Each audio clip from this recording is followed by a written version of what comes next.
ขี่มานุกันเด้อ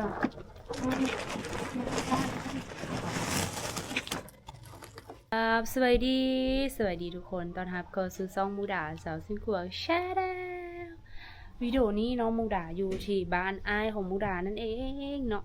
มาหย่ามแม่ของมูดาและการหลานๆนะทุกคนป้าอันนี้ต้นอันนั้นมักบวบมีมากอยู่อ่ะต้นมักบวบทุกคนมาเลาะเบิ่งสวนก่อนที่จะเข้าไปข้างในนี่อันนี้มีทั้งต้นมักบวบมีทั้งต้นอันนี้แล้วก็ปลูกเนาะเพิ่นปลูกแม่มุกดาแล้วก็อ้ายมุกดาอันนี้ใบขิงเนาะทุกคนเนาะแล้วก็อันนี้ใบโหระพาก็งามทุกคนนี่อันนี้แม่นต้นยอดมักบวบเนาะอยู่บ้านทุกคนห้องว่ายอดอีหยังอันนี้หลานมุกดาเนาะทุกคนเนาะชื่อหยังก็ได้นำโซกนั่นเองนะทุกคน โซกกำลังกินข้าวน้ำซุปกำลังกินข้าวมักให้เนาะทุกคนนี่อายโซกอันนั้นอันนี้อายเพิ่นหักแต่ว่าซื้อแท้ซื้อพันธวงศ์ซื้อพันธวงศ์สุกอนันต์พันธวงศ์สุกอนันต์พันธวงศ์นะทุกคนแม่มุดาก็เลี้ยงหลานมาทุกมื้อเนาะทุกคนเนาะแบบนี้เลยเนาะพี่น้องนี่อยากเห็นเจ้าของบ่นี่อยากเห็นเจ้าของกันใช่เพิ่งใช่บายจ้ะบายกล้องนี่เขินไอ้ซุกสิหายแล้วตอนเป็นข้าวคนนึงที่ดูเดือนเก้าหน่อยในการตัวนอนนก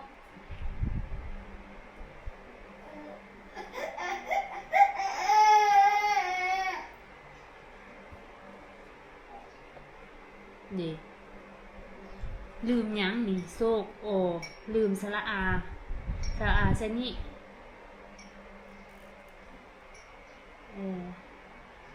โอละอันนี้โอสระอาเบิ่งนำกัน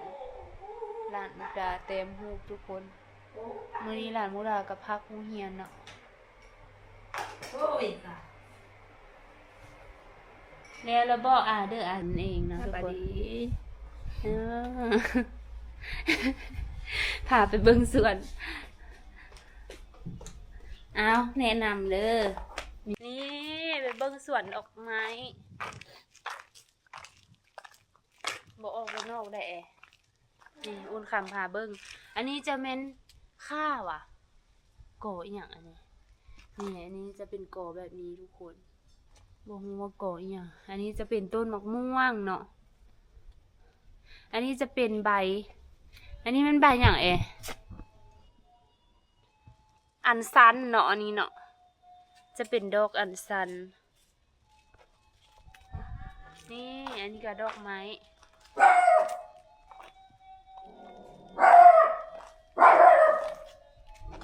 อันนี้จะเป็นต้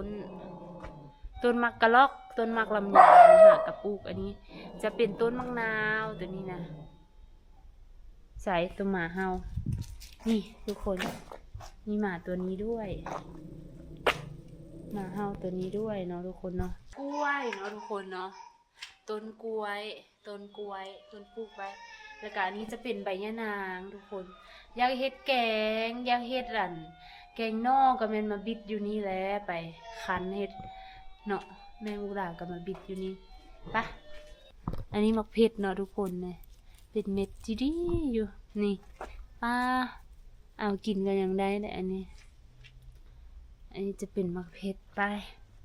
ต้นบัวละพาบอนมุกดาพามาเบิ้งฮันกะอันนี้หากระปุกเนาะทุกคนเนาะต้นมังอึกคือตัวนี้อันนี้คือกัน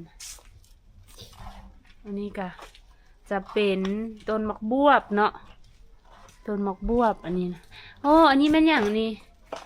ถ้าอีตู้คือหลายแท้ใบกะเพราว่ะใบกะเพราหรือผักอีตู้กระเจรถอยู่จะเป็นแบบใดเนาะพี่น้องเนาะจะพาหลานขี่รถจักรคันนี้ทุกคน ไปเลาะแถวทางนอกให้พี่น้องเบิ่งนํกันเนาะพี่น้องอันนี้ก็จะเป็นบ้านหนึ่งที่ว่าบ่ได้อยู่เขตในเมืองเนาะทุกคนเนาะก็จะเป็นสีเงียบๆแน่เนาะพี่น้องตุญาซอกตุญาเอาหมวกให้เนาะเพราะว่าตอนนี้อากาศค่อนข้างที่จะร้อนมันเป็นประมาณ12 โมงประมาณนี้ทุกคนร้อนเนาะพี่น้อง เอ็นบอก เอาตัวไหน ตำรวจเลย ใส่มันเลยโอ้มีแกะก่อนมือไปฝักซ้าย เย้เลือกลายใส่กล้องเลยเดี๋ยวมึงกล้องเลยเย้ทุกคนอันนี้ก็จะเป็นบรรยากาศที่บ้านนี้เนาะคุณเนาะซึ่งเป็นอีกหนึ่งบ้านที่คนไม่ค่อยหลายนะพี่เนาะเนาะในเขตนอกแม่ปกติอะพ่ออุ่นพามาใส่แถวนี้แบบนี่ทุกคนอันนี้จะเป็นบรรยากาศเป็นคล้ายๆคือโรงนาเลยคุณเนาะคล้ายคือโรงนาเลยเป็นห้องน้ำ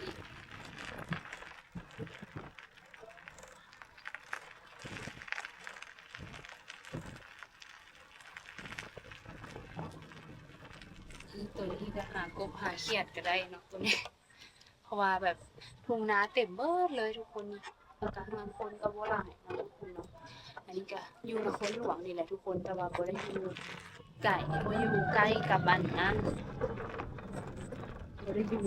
ในเมืองนั่นน่ะทุกคนอยู่นอกเนี่ยอันนี้ก็ต้องเฮ็ดกันว่าหาก็มีเงิน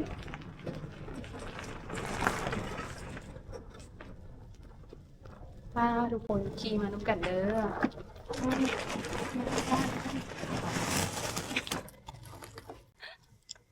นี่ทำซีเรียลได้พออุ่นพาไปทอดใส่แล้วพาไปพูด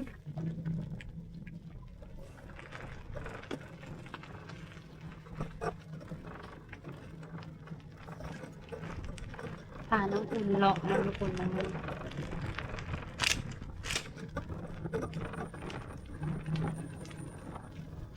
นี่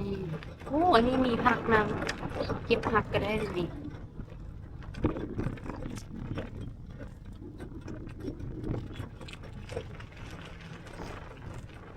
ต้นไม้น้ำมีต้นไผ่น้ำ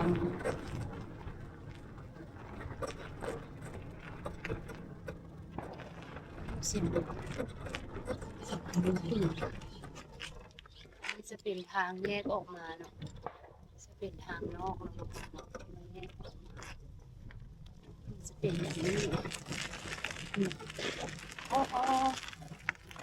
ต่อไปแง่แง่แง่แง่ทุกคน